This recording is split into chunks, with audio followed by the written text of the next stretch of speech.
Hi everyone, in the previous video we discussed how to create a multi-layer neural network when we have a convex decision boundary. In many cases we may not have a convex decision boundary, as you can see in the image over here. In such scenarios we will try to approximate the non-convex decision boundary with the union of piecewise convex decision boundaries. We will break this region, which you can see it over here clearly, into two convex regions. Our problem now gets simplified. We get two regions. This is the region 1 corresponding to the left hand side of the image. We call this as R1, and we call this as region 2, which is shown over here. So region 1 and region 2 are individually convex in nature, but if we consider the combined image, which was the original image which we had over here, this was clearly non-convex in nature. We can take 2 points like this and this over here. We can try to join them with the help of a straight line. We will find that a part of the line is lying outside the region, hence it is very non-convex. But if I consider this region 1 or region 2, I take 2 points and try to draw a straight line, it will lie entirely inside the region.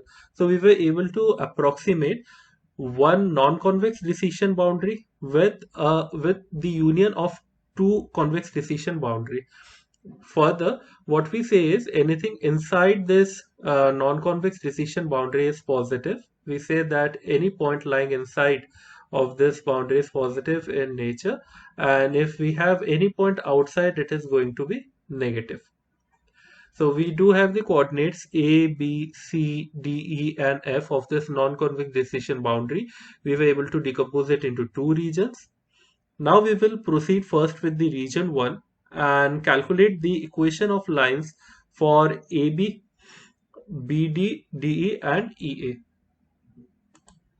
So the calculation for the equation of lines is going to be the same as we did in the previous video, which is the video 3 of this playlist. But for the sake of understanding, I will just do it for the equation of line AB. So we have the point A over here, which is having a coordinate 6 1. I mentioned it over here, and I have the point B over here, which is having a coordinate 2 5. And we did find out or revisit the equation of line joining the 2 points. We use the same formula over here, and we eventually get this as the equation of line AB. And all this we are doing for the region R1. So this is the region 1 we are focusing on. Next, we will try to find the equation of BD, the line BD, which comes out to be this. We have the equation of line DE as well. D was actually 4 comma 7, which I mentioned over here, and E is over here, which is 6 comma 5. And on solving, we get the equation of line DE as this, and similarly the equation of line EA, it's actually a straight line. The point E is of 6 5, and the coordinates of point A is 6 1. So this is just a line, as you can see over here, which passes through x1 is equal to 6. The coefficient of x2 will be 0. So we get the four equations of lines corresponding to R1. Since we have another region R2, we will proceed with finding the equation of lines corresponding to R2 as well. For region R2, we need to calculate the equation of line EF, FC, and CA. So we have the coordinates corresponding to E over here, F over here, which is taken from the diagram. We have so based on the coordinates of both E and F, we get the equation of line EF as this, using the exact same formula which we discussed in the previous video. So we do x2 minus 7, so x2 minus 7 upon x1 minus 8, and then we subtract 5 minus 7 divided by 6 minus 8, and then we get this as the equation of EF. Similarly, we have the coordinates F and C. The value of C, coordinate C is obtained from here. We get the equation of line passing through FC as this, and eventually we get the equation of line through C and A as this. We don't need to calculate the equation of line EA because it had already been calculated previously and it was x1 is equal to 6. So as of now, for both the regions R1 and R2, we were able to calculate the equation of lines. We will now proceed with the calculation of decision boundary for each of the lines, and the equation of decision boundary remains the same as we had from the previous video. Intuitively, anything which was lying to the right of the line was assigned as a positive quantity, and anything which was lying to the left of the line was assigned as a negative quantity. We were formally able to write this intuition mathematically as this. So this was the decision boundary. If the points were lying to the right as shown over here, we will have a positive point +1 or the positive class. If the points were lying to the left, we will be having a negative class over here. Like we did in the previous video, we try to fill this table where we have this line, the equation of the line, and we try to map the equation of line to w1 x1 plus w2 x2 plus b equal to 0 and populate the corresponding values of w1, w2 and b. For example, over here in the equation of AB, w1 is 1, w2 is 1 and b is -7. And using the definition of decision boundary from what we defined above as well as in the previous video, we try to find the decision boundary possible. So this is how the decision boundary is supposed to look like. Now if we see from the image, AB is supposed to be here. So this is the equation of AB. Anything to the right is going to be positive and anything to the left is going to be negative. That's what is shown over here. We try to do the same exercise for all the lines which were there, which we were able to determine. So all the above four lines were corresponding to region 1 including EA, and from EA till here it was corresponding to region number 2. I will urge you to pause the video wherever needed and check the calculations to see whether you are getting the same answers or not. Since we had two decision regions, we will analyze the impact of each decision boundary on the region it surrounds. So the line AB over here, it is surrounding region 1.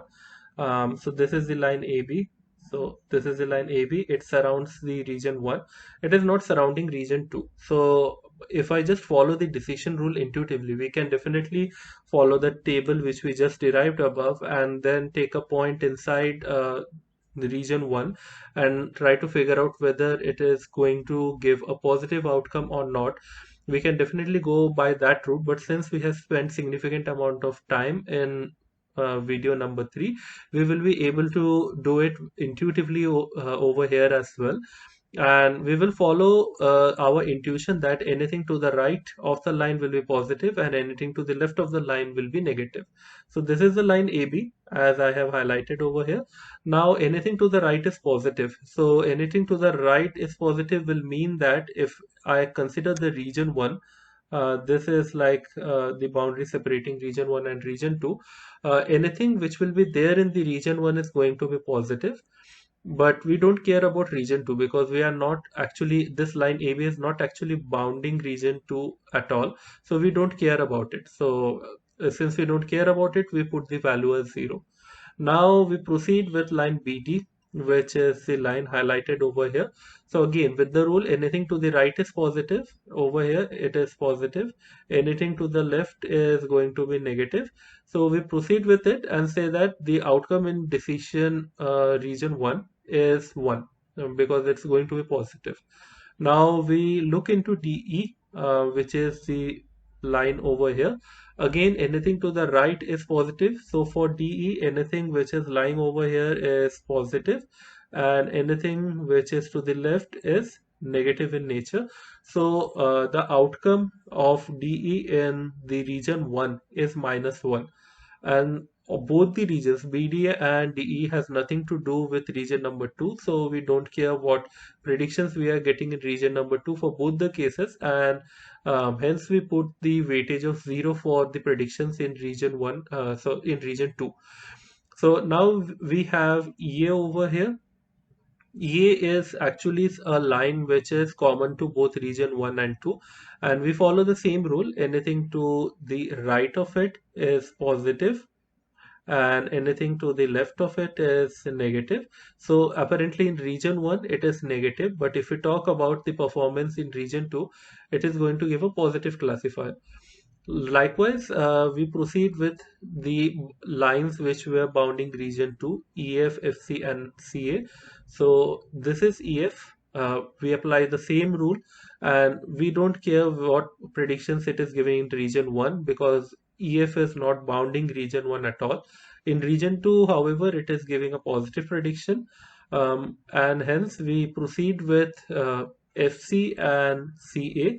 Both of them are giving negative predictions for region number 2. So any point lying in region number 2 is being classified as negative for FC and CA, and any point which lies outside the region 2 is being classified as positive for FC and CA. So this is how we are able to come at the final decision table. We will use this information to build a neural network which will look like this. So this is the eventual multi-layer neural network we are getting from the tables which we were able to derive above. So just try to see with one small example of line AB, because there were lines AB, BD, DE, EA, EF, FC, and CA. These were the lines which were responsible for uh, being the hidden nodes corresponding to the first hidden layer. I will just take the example of, let's say, AB and try to point out how exactly the incoming and outcoming nodes were defined. So if I just look at the calculation of AB, we were able to find the value of W1 and W2 along with B, which was 1, 1, and -7. Now, if I look in the network, the value of W1 was pointed out over here. This is the value of W1. This value of 1 is the value of W2, and the value of B as -7 is pointed out over here. And now if I look at the outgoing table, which is over here, what we see that in region 1 it is going to give a +1 value. So this is exactly what we write over here. The value of +1 is being shown over here. We replicate the same process for BD and DE. And now here comes the tricky part. This line EA is common to both the regions A and region 1 and region 2. Now, if I consider the region 1, and in general, if we consider the equation of line EA, which we were able to derive, I will refer to this table over here. We get the following value of W1, which is 1. The value of W2 was 0 and the bias term was -6. Now, if I check over here, this is exactly what we are writing here, the value of W1, this is the value of W2 and the value of bias. Now it takes it gives two outputs. In region 1 it gives a negative value, and in region 2 it gives a positive value as shown over here. So in region 1 it was giving a negative value, and in region 2 a positive value was attained. So we put exactly the same values over here in the neural network and say that the outcome in region 1 is going to be negative and in region 2 it is going to be positive. Now again, in region 1 we will get the correct predictions if we listen to AB and BD and we do exactly opposite of DE and EA. On doing so, the minimum threshold we can get is 4. Likewise, in region number 2, we will get the correct predictions if we listen to EA and EF and do exactly the opposite of FC and CA. By doing so, we get the threshold as 4 over here, because if we do the task of properly listening to EA and EF and doing exactly opposite of FC and CA, our calculation will be looking somewhat like this: 1 into 1 plus 1 into 1 plus -1. This -1 is corresponding to FC, and since we don't listen to it, we multiply it with -1. And CA is -1 again. The weight is -1 as pointed out over here. And since we are not listening, it's multiplying with -1, and eventually we are getting as 4. Now we get the bounds or the bias value as 4 for both region 1 and region 2. So this is the second hidden layer. So this was the first hidden layer which we were having. This is the second hidden layer which we are having, and eventually we are going to have an output layer. Now we have to determine the value of bias in the output layer. Uh, if we see the image carefully over here, we can say that a line can lie either in region 1 or in region 2. So it can't lie simultaneously in both the region. This means that the point is present in region 1, which means it's not in region 2, then it will be positive. Also, if the point is present in region 2, it won't be present in region 1, and the point will be positive as well. This means we use the concept of OR over here and hence put the bias as 0, which will mean that if this is positive, like in case it is present in region 1, we will be going to get an outcome of 1. In that case, it won't be present in region 2, so we are going to get the outcome as -1. So this translates to 0. Likewise, if it is present only in region 2, it won't be present in region 1. And since it is there in region 2, we will multiply with 1 and get the bias as 0. So this is how we are getting the value as 0, and anything less than 0 will imply that the point is in the negative region. So we will validate the assertion using an example as well. So let's consider a 0.45 and try to predict whether we are going to get a positive result from the neural network or a negative result, and eventually we will try to validate with this one example first, that whether the positive points are getting correctly classified or not. So for the layer 1, we use the decision boundary AB, and since we have the value of x1 as 4 and the value of x2 as 5, we put it over here. And since the value of x1 plus x2 minus 7 is greater than 0, the layer 1 will be positive. AB is 1. Likewise, we go to this BD and we plug in the value of x1 minus x2 plus 3, and we plug in the value of x1 and x2 over here. So we get a positive value again, and hence the value of BD for the layer 1 will be 1. And then the value of DE for 4 and 5 we plug in, we are getting a negative value, and for EA we are getting a negative value as well. So this was DE and this was EA. Now we were able to get how the weights are giving output in region 1. We will proceed with seeing how exactly we are getting values in region 2. So we already were getting EA as a -1 from the previous calculation we did for region 1. We will calculate the value of EF, which is x1 minus x2 minus 1. We put the value 4 and 5 for x1 and x2, and we get a negative value. So we get -1 over here. Likewise, for FC, we are getting as -1.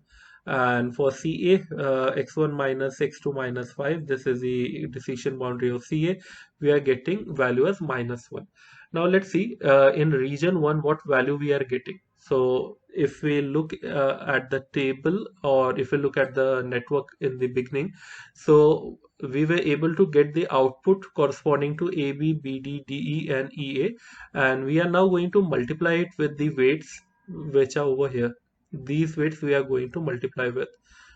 So on doing so, we get the decision as 1 because we get the value as 4, which is greater than or equal to 4. The decision was 1.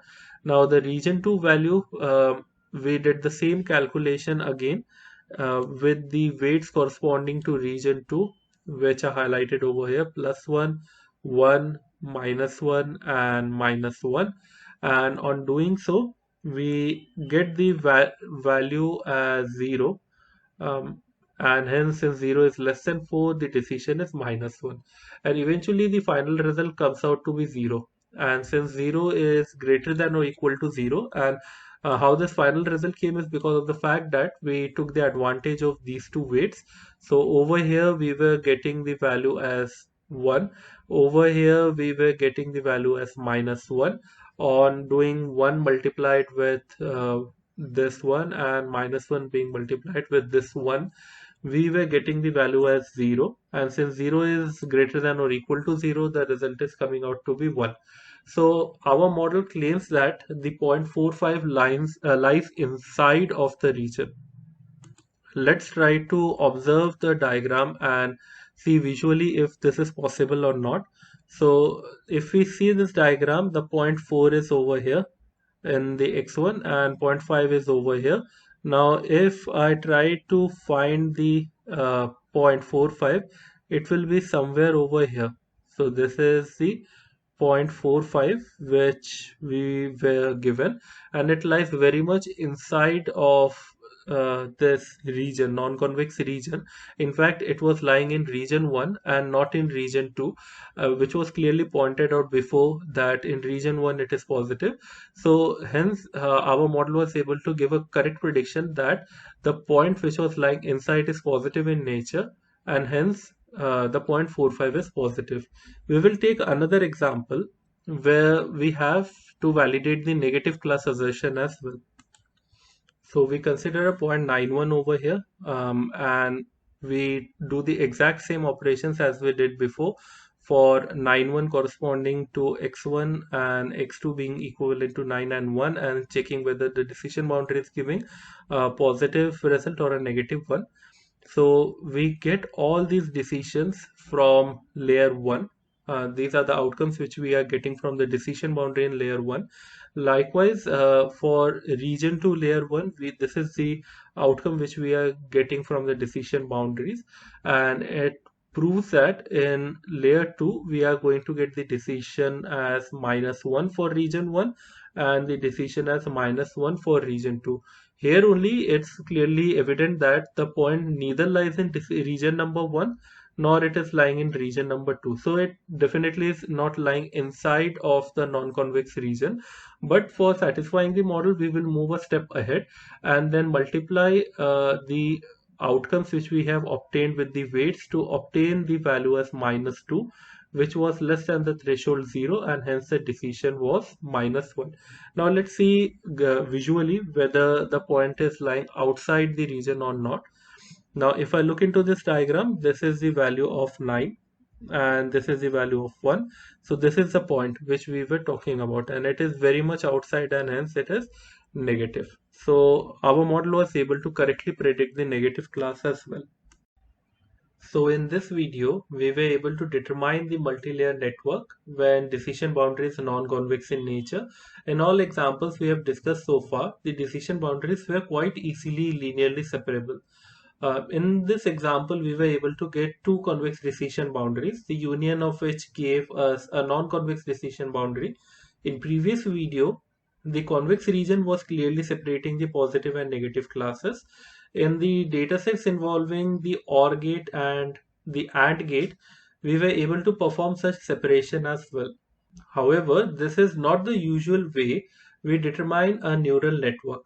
We do something called forward and backward propagation, which involves a loss function to validate the performance at each step, and an optimizer which takes into account the gradients of loss function with respect to different weights considered while building a network. In the next video, we will try to understand a very novel way of calculating the gradients of a function, which will form a base to calculate the gradients of neural network while we perform the backpropagation steps. We will discuss in detail the forward and backward propagation from the next video. Thanks for your time.